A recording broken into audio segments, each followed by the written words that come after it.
You should find on your table a handout that's called MJPA Training, January 2016. Initial couple interview consultation, overview, and introduction. You can see if any other tables, but they're put out at each table. Okay. Looks like this. It's 3 pages. Okay. So I am filling in for Justice Terry York, who unfortunately could not be here this morning. I'm sorry, I don't have any more. So you can see if you can find any. Roxanne. Need that at your table. Roxanne, are there any other copies anywhere? I don't have whatever's out on the table. Sorry, they were put out on the tables. Should go ahead and share. We can copy and make some copies. You can take notes from my speech. I'm going to be following the script, so It'll go up on the take website. notes. It'll go up on the website. And it will. I've been informed this will go up on the website. All the training materials will be on the All website. the training materials will be on the website. And of course it will be. Why do I feel like a character out of Star Wars? Where you have seen nothing here today. It will also be filmed. It will also be filmed. You should have worn a suit. If I had only known. All right. Well, Do you have a couple? before you interview your first couple, do I have a couple? Murray and Barbara were going to be your couple. Murray and Barbara are going to be my couple. They're going to interview. While we're waiting for them, before you officiate your first ceremony, unless it's a family member or friend, you will have to survive the interview or go through the interview process. So, contact can be made through any number of means. My contacts usually come to me through email now, although back in the old days I would get phone calls. But typically it's in email. Somebody has Googled officiant celebrants, justices of the peace, or what have you. Sometimes it's a phone call, sometimes it's a referral from somebody else. Once in a blue moon, somebody will approach me and say, "Hey, I heard you're a justice of the peace." So, what my pet peeve is, I'll get an inquiry from someone and they'll say, "Hey, I'm getting married on July 16th, are you available?" Well, it depends on what time of day. It depends on where you're being married. No, I'm not going to Pittsfield, and if you're getting married in Foxborough an hour before kickoff at a Patriots game, I am definitely not available. So, I will be available. so I'll remember that. So in going through the interview process, I follow the who, what, where, when, why procedure. So, who's being married? As part of the interview process, I ask for the full legal names of the couple because I happen to like full legal names when the bride is being given away. So, if they're okay with it, great. Sometimes they say, no, I don't want my middle name used or whatever, and that's fine too. What? Is it a wedding ceremony? Is it a renewal of vows? Is a quote-unquote fake wedding? I don't know if any of you are familiar with fake weddings. That can be where the couple is already married, but they eloped and never told their family because they had to, get married quick for one reason or the other. And now this is the family party, but they don't want the family to know they're already married. And sometimes it works the reverse of that. They want to have a fake wedding because they're getting married in somebody's home country or some other circumstances. Why? Well, it's again, that's usually pretty obvious. So why you're being married, but sometimes it's like we're getting married for insurance purposes. Well, you know what? They don't want to have a big splashy wedding in a case like that. You pretty much know it's going to be an elopement ceremony.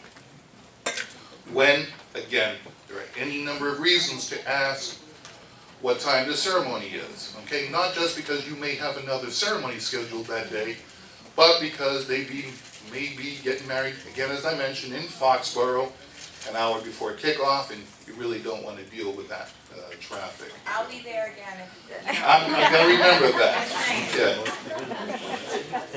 So, all right, now, what I do is I work with a sheet. It's a template. I don't trust anything to memory, so when I'm sitting down with a couple, I will go through this format. So, I'm looking for your bride to My be. bride is getting something out of the car. We'll be waiting. Okay, all right. So Murray and Barbara have graciously agreed to be the couple who are going to interview me and vice versa. It is a two-way street. Not only are they interviewing you, you're also interviewing them. Because you will find, if you haven't already, there are couples you don't want anything to do with. Okay? You know it's got trouble written all over it. So, yes, Ellen? When you have a couple and the first thing they say to you is, what do you charge? How do you handle it? I usually ask for details. Well, tell me a little bit about your wedding, okay? If they just are doing an elopement, you know, if they want to come to my house, it's just the two of them, I'm not going to charge them a big, huge fee. You know, then it's, you want to come to my house, okay, the fee is set by law, it's $100, okay? Or if they tell me they're going to, you know, Butternut Country Club out in Stowe, different story. I know they've got money to spend. So Okay? then what do you say? They'll say, so what do you charge? Well, then I say that depends, okay? Depends on what you want for your ceremony. So I usually give people a range, okay? You know, and I'll say, you know, it starts at $100, okay? It really depends on what you want, you know? If there's a rehearsal involved and so on and so on. So, but there's a lot of tire kickers. Listening to our DJ earlier, the difference between us doing the wedding and somebody else, not a justice of the peace, not a professional, is the same as somebody bringing an iPod to the ceremony. Do you want an iPod at your ceremony, or do you want to hire a DJ? It's the same thing. You know, do you want a family member who can't read, can't fill out the license correctly, you know, is stumbling, has never conducted a ceremony before and is going to muck it up? Or do you want a professional? Justice of the peace. So usually I find it's best to give them a range without zeroing in on a specific price.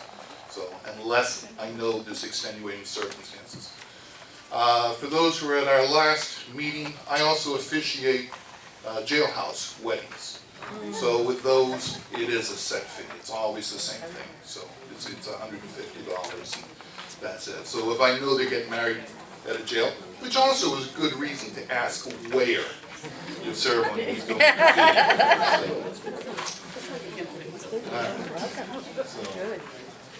be. So as you're contacted by the couple, you know, you try and get some preliminary information. So you want to find out where and what time their ceremony is, and try and, you know, get as much information from them in advance as possible. It'll make your meeting with the couple go a little bit smoother and faster. So, I'll ask my first question. you've already asked your first question. Ally did. Can I ask a question? Yes. It pertains to your doing ceremonies at a jail. Why do we have to have our address on the, I'm new, so can you just let me know, why do we have to have our home address on the actual license that we give back? Because the Commonwealth requires it. Okay. Well, I won't be doing any of that. Yeah, but you know what, if they've contacted you, they already know where you live. Then they get to keep that forever. They don't keep it, you know. You fill out the license, you return it to the city or town clerk that issued it, and then they send it into Boston. The couple can get a copy from the town or city clerk if they pay them, you know, any fee required. But trust me, if they've contacted you, they already know where you live. Foxborough.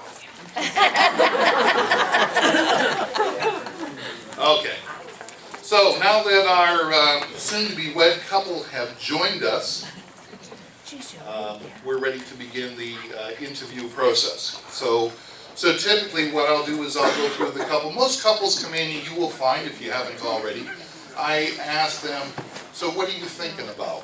And I've had brides who came in, plopped down and said, I've written my own ceremony, and I have other couples come in and we haven't got a clue. So most couples I have found may have one or two things in mind. So the interview process is a chance to get acquainted with each other, for me to get to know them, for them to get to know me, to find out a little bit about what they're thinking about for their ceremony, if they have any ideas, to share some different ideas and options with them, and then to inform them, okay, how to go about getting your marriage license, what happens after the wedding, different options for the ceremony, and so on and so on. So, I typically will start off with the bride, and I will ask her for her full legal name, Okay, Barbara Louise Tower. okay, and then I will ask the groom for his full legal name. William Murray McConnell. So I make note of all of that. And then I'll ask him, where are you being married? Braintree and Whereabouts in Braintree? my mother's house. It's one, Okay, you want the address? we'll get that a little bit later. So I'll make a note, the couple's being married home. Doesn't sound like they have a big budget. So, Just don't know. then I'll ask them for the time and date, again, to make sure I don't have a scheduling conflict. We would like to get married on July 18th. Okay, and what time of day? That would be about 6 p.m.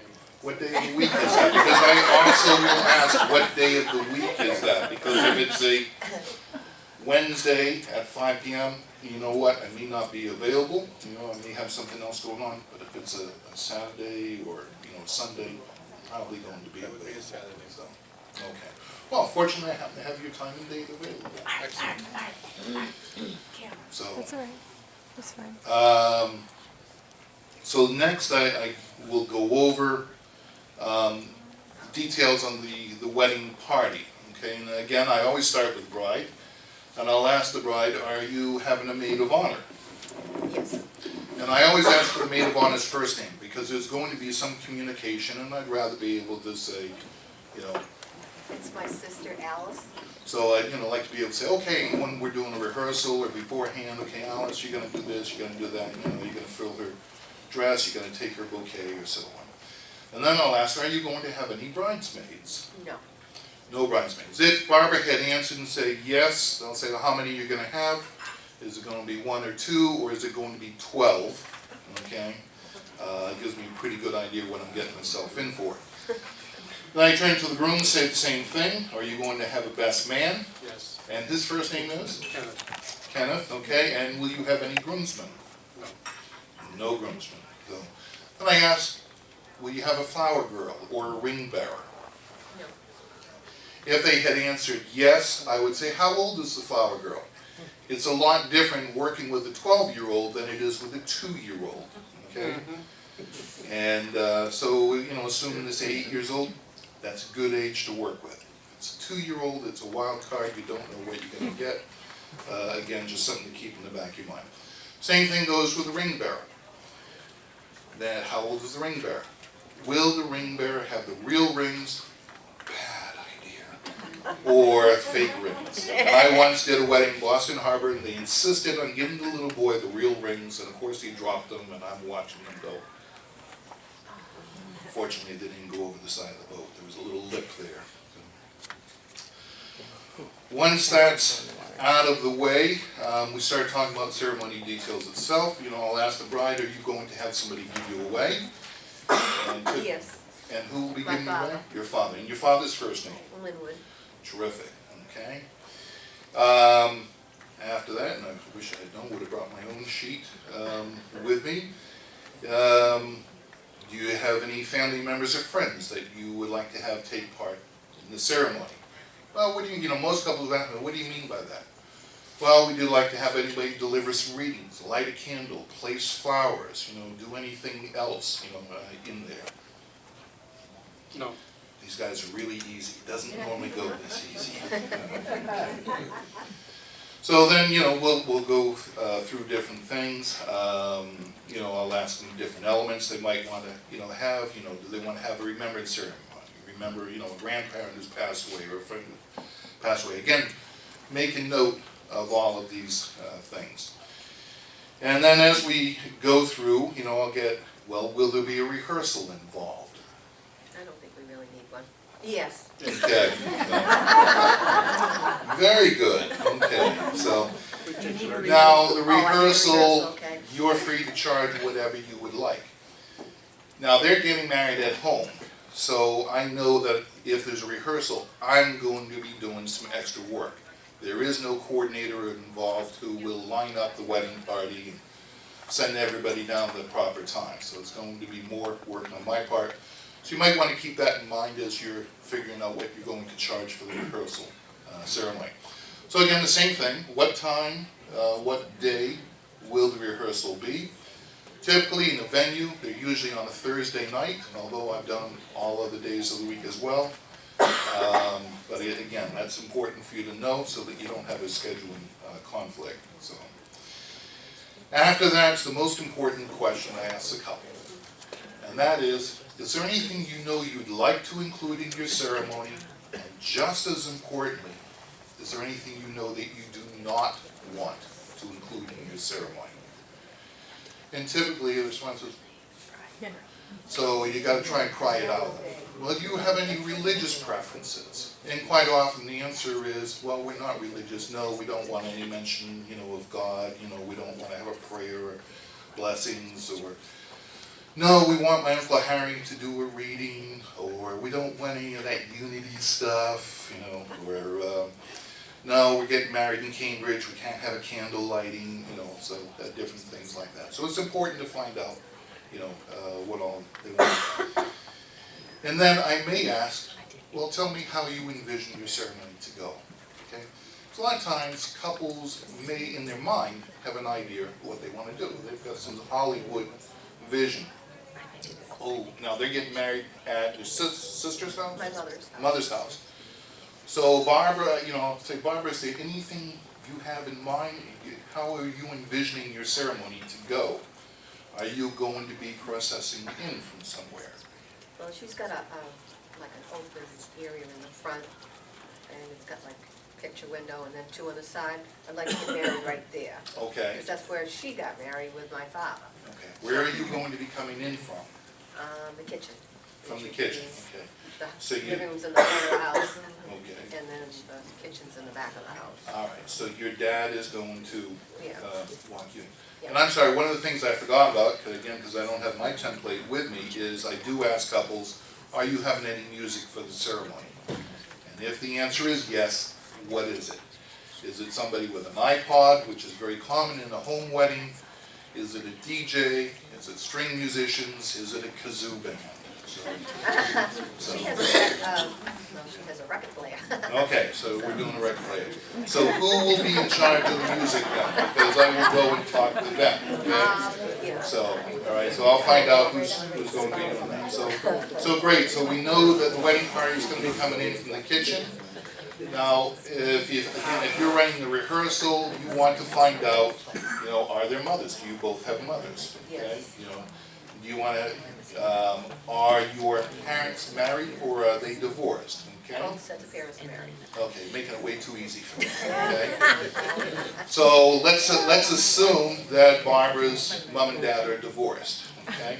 So typically, I'll say in a traditional ceremony, I have a male escort, bring her mom down, and I'll leave her dad on his own, put him in the row of seats behind mom. But again, every couple's different, how they want to do things. Sometimes parents get along well, and they can sit next to each other. Other times you want to put them as far apart as you possibly can. So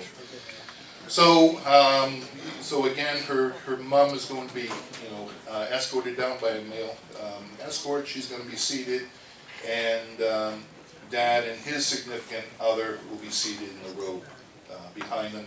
And the house wedding is going to be a little bit different because the seating is going to be more informal. We're probably going to be in the living room, couches, chairs, and all of that. And then I'll ask the groom the same thing. Ask me. Is your mother going to be there? Yes. Okay, so your parents married? Yes. Okay, so Murray's making it easy on me, okay, so his dad will walk his mom in, she'll be seated. Right? So again, this is a traditional ceremony, it doesn't mean it has to go this way, okay, but I'll go through all this with the couple, unless they say they want to have it, something different. I always fall back on tradition. It's easier to remember one thing instead of 20 or 30 different ways of doing it.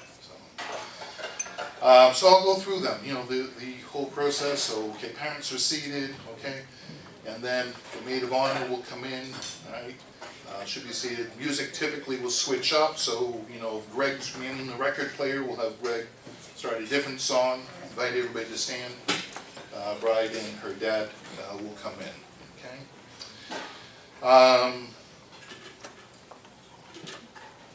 So with the rehearsal, we'll go through all that. Typically, I'm trying to add value to a ceremony that most other people do not do. So I always tell couples, one of the things I like to do is show the groom how to put the ring on the bride's finger. And I'm going to share something with you. I tell them there's one right way to do it and 1,000 wrong ways. Which way do you want?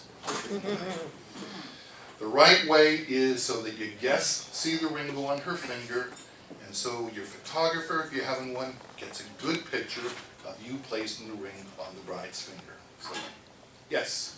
How do you nicely move aside the photographer / videographer / whoever is like seriously up on the hands while that's happening? You just ask them, can you move out of the way? Because Okay. most of them know. It's very, very rare you're going to find someone who's completely ignorant and rude. It does happen, but it's rare. So you just have to ask them, can you please move out of the way? So, again, very rare. If you have a microphone, cover the microphone, though. I'll Yeah. shut it off.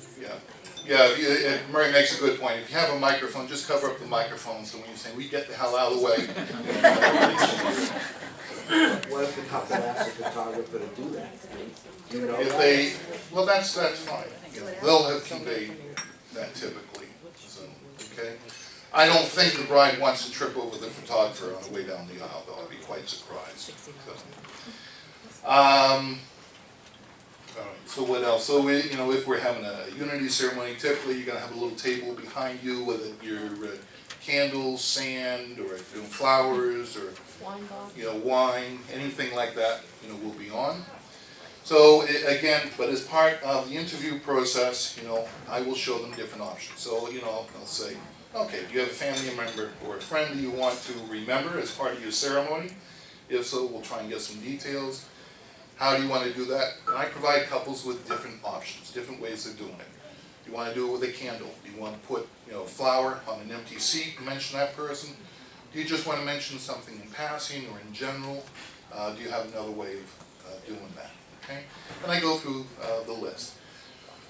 What's the tone you want to set for your ceremony? You want to have something very serious or humorous, formal, traditional? Combination of both. Combination of both. Serious, but, The traditional part of the ceremony, but then something a little different that's unique to us. Okay, all right. So, do you want to write your own vows to each other? Do you want to repeat after me? You just want to say, I do. yeah, we want to write our own vows. Okay, perfect. So for couples who want to write their own vows, I'll ask them, do you want each other to know what you have written? If not, why don't you email them to me separately? I'll go through them, make sure they're both about the same length, so that Murray's isn't 2 pages long, Barbara's isn't 2 paragraphs long. Also to make sure that they're pretty much the same tone, so that Barbara's isn't a stand-up comedy act, and Murray's is borrowed from Shakespeare, very flowery and what have you. And if that's the case, then you go back to them and just say, okay, you need to lengthen it, shorten it, make it a little more serious or a little less serious. Yeah. Again, this is a good point to go back. Family members or friends. You have an uncle, a friend that you want to deliver one of the readings. Okay. If so, I provide them with a selection of readings to choose from. I will always print a copy of the reading for that person in case they forget it, and half the time they do forget it. I also ask for that person's name in relationship to the couple, so that as part of the ceremony I can say our first reading is blah, blah, blah, and will be delivered by the bride's uncle, John Nelson. Okay. Unity ceremonies, okay? And typically, most couples, you have to explain what unity ceremony is. Some of them love the idea, some, want no part of it whatsoever. So do you want to do something with candles? Do you want to do something with sand? Do you want to do a wine ceremony? Do you want to do something a little different? The wine box that Roxanne spoke about. Do you want to do jumping the broom? Do you want to do a chocolate ceremony? Any of those things. So I did that for my wedding. So Mr. Tatro oversaw that. So you go through all that, and then at the end, again part of the interview process. So at the end of the ceremony, after I pronounce you married, how would you like to be introduced to your couple? Do you want to be introduced as Mr. and Mrs. Murray McConnell? Do you want to be, which is the most formal, a little less formal, Barbara and Murray McConnell? I like that. Or the least formal, our newly married couple, Barbara and Murray. Okay. So in this case, Barbara has spoken for the groom. Sorry, The Murray. wedding's off to a good start. So, which normally, if you haven't found yet, most of the time the groom just sits there. Yeah. Yes, dear. Yeah. Yes, dear, that's. Exactly. Yes, dear. Yeah, whatever you say. Just get this over and done with. So after we've gone through that, then I'll go over with them the process of getting the marriage license. And I always ask them, are you both U.S. citizens? And this is the first marriage for both of you. So, Yes. yes to what? Both questions. Both questions, okay. Now, if Barbara had said to me, no, this is my second marriage, I would have said, well, how long ago was your divorce finalized? And if she had said 4 months ago, I'll say, when you go to apply for your marriage license, you'll want to bring a copy of your divorce nisi with you in case the city or town clerk asks you for proof of divorce, okay? And then I'll talk to them about the process of applying for the marriage license. I'll tell them, what the fees typically range for. The marriage license is good for 60 days. It takes them 3 days to process the application. And then I'll tell them, when it's time to pick up the application, only one of you needs to pick it up. But if possible, I strongly encourage both of you to go together to pick up the license. And before you leave the clerk's office, take a good, hard look at that license. How many people have found marriage licenses where the clerks have made mistakes? That all? I'm shocked. I am shocked. I have found cases where the clerk has put on the wrong expiration date. Okay, a couple was getting the license, picking it up on August 31st. The license expired on August 20th.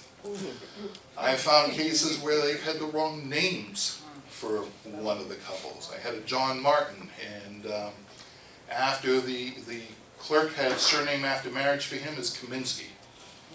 There was no Kaminsky on the license anywhere. It wasn't a mother's maiden name, a middle name, anything like that. I've had clerks put on the wrong sex for the couple. Okay, same-sex couple when it's been a male-female couple. So I tell couples, take a good hard look at that. If you find a mistake, tell the clerk, okay? If they correct it on the spot, great. If you go home, you discover the mistake, you come back later. They may not charge you a correction fee. Now, somebody had mentioned Revere charges a $75 correction fee, whether it was their mistake or not. Okay? So it's very important to do that. Okay? And if they miss it, and it's something like the expiration date, it's not a valid license. And sometimes they give you the wrong license if they have several licenses lined up. I've never had that happen. Okay, I'll understand sometimes they give you the wrong license. They've had, you mean like driver's license? No. What do you Really? Interesting. Okay, gentleman behind Mike. How about if the town or city clerk doesn't sign it? That happens often. That's not something that affects the validity of the marriage. I usually just put a note on there. Please make sure you sign marriage license. Okay. So, Mr. Backer. We had a member who called me one day at 250 guests. They handed her the envelope, she opened the envelope, there was no license, there was a receipt for the license. Okay. Cases like that, where that happens, what I tell couples, and then I did in one case, I said, listen, we're gonna have a ceremony, but it's not going to be a legal ceremony, okay? There's a little sleight of hand you can use, okay, I'll leave that up to you. I'm not a lawyer, so I don't wanna tell you what I've done, but there are ways around that. Or you can just say, due to an unfortunate mistake on the city clerk's part, okay, we don't have a valid license, so, but we wanna have the ceremony, and the couple will come Monday, to have the legal, ceremony, so. But it's very important you go through that. So, and then I'll talk to them, the reason I ask them if they're both US citizens is because I tell them typically you're going to ask the clerk after the marriage for 2 copies of the marriage certificate. 1 copy goes to Social Security. If it's a young couple, I always apologize. Let's say you're a young couple, and I'll say, I'm going to apologize right now, because by the time I finish collecting Social Security, there's not going to be anything left for you, but I just want you to send them a copy of that, so you get each other's benefits. So. And then the other copy you keep, your photocopy for things like banks, insurance, registry of motor vehicles, name change, things like that. If According to HIPAA law, you have to have a certified copy of your marriage license if you're going to take your spouse's insurance. It cannot be a copy. So you That's- can't use a photocopy. Okay, I don't know if that's universal, Donna, or just certain cases, so I know with I me, always ask people to get a few copies. yeah, okay. But I will tell them if you're not a US citizen, you will want to get another copy to provide to immigration when they ask you for proof of marriage, so. Yes, Mike? On the medical, they may want to see an original and take a copy of the original, but they most likely will not keep the original. Yeah, okay, all right. Still, doesn't hurt, and I usually tell couples, they're usually around $10 each, although some cities and towns will include a free one. I Yes, will sir? say from personal experience, it is individual by insurance company. I've been able to scan my marriage license and send it that way. Yeah, okay, yeah, I suspect the insurance companies all have the different policies and procedures, some are easier to work with than others, so, okay.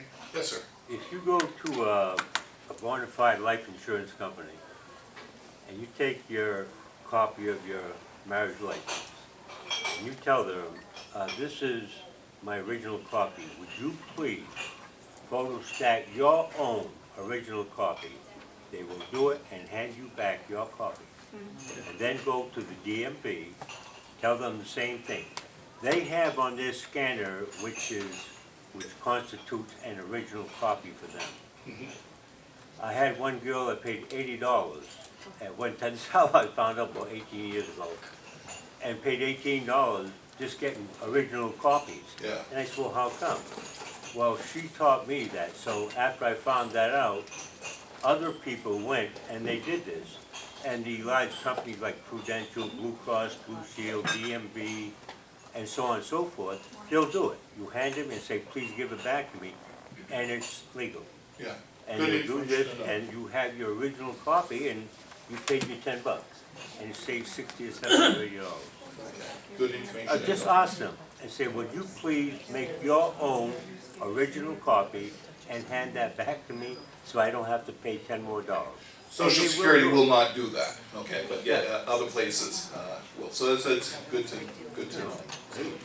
The last thing I normally tell couples is I normally will send a follow-up email to the couple about 2 weeks after, about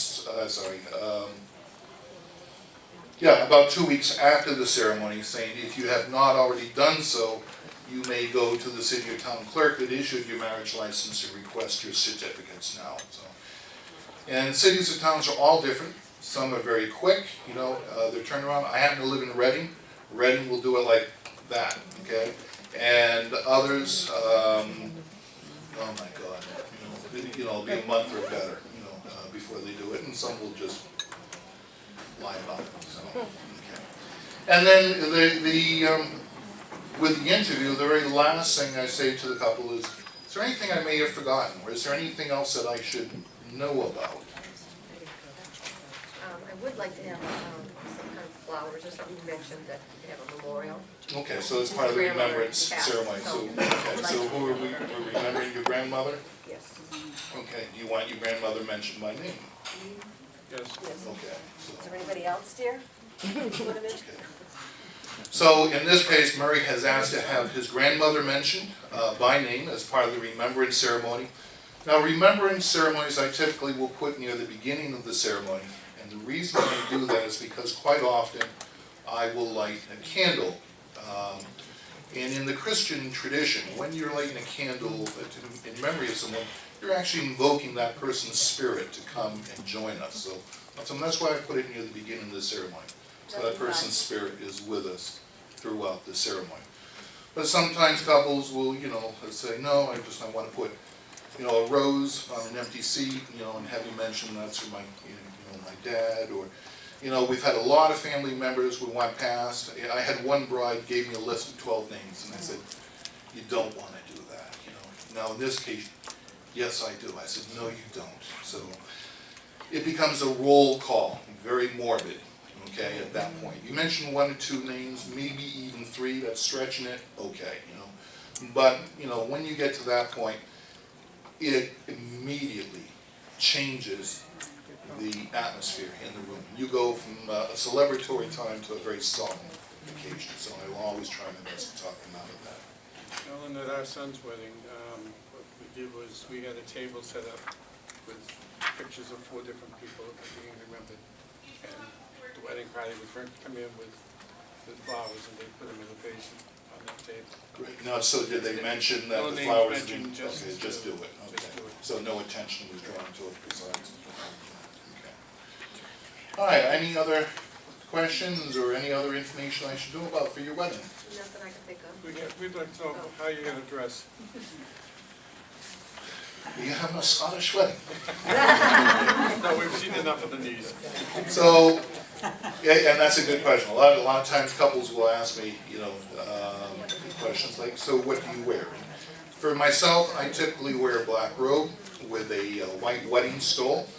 So, and occasionally I'll have the couple say, no, we don't want you to do that, just a jacket and tie, or, we're having a beach wedding, you can come in, your shorts or what have you. But, I'll tell couples, if you've been to my website, you'll see pictures of me in my robe, with a stole, and that's typically what I'll wear. And usually the last question couples will ask is, so what are your fees? And this is where, the meat falls from the bone, as it were. So, and that's where you have to make the decision, okay? What is it worth, Is it, an elopement ceremony, they come to my house bare bones, $100, or is it a country club where I'm gonna, charge them for the rehearsal, for the mileage for the rehearsal, because you're not allowed to charge mileage for the wedding ceremony itself. If Melinda Drew was here, she would be arguing some of these points with me, but I do charge more for a custom ceremony. And I break it out, it's $150 to solemnize the marriage. Now, to solemnize means for me to pronounce you husband and wife. And that's it. And if that's all you want, that's fine, but I'm not driving the stove for $150. But to come up with a custom ceremony, to create the script and all that, then I charge extra for that. And you're all free to charge, to do so if you would like or not. I'm not giving legal advice here because I'm not a lawyer, although I may play one on TV. No, I'm one person. So. All right, so our interview is over. Do I get the gig? Sure. Great. Okay, thank you all very much. Thank you, Alan.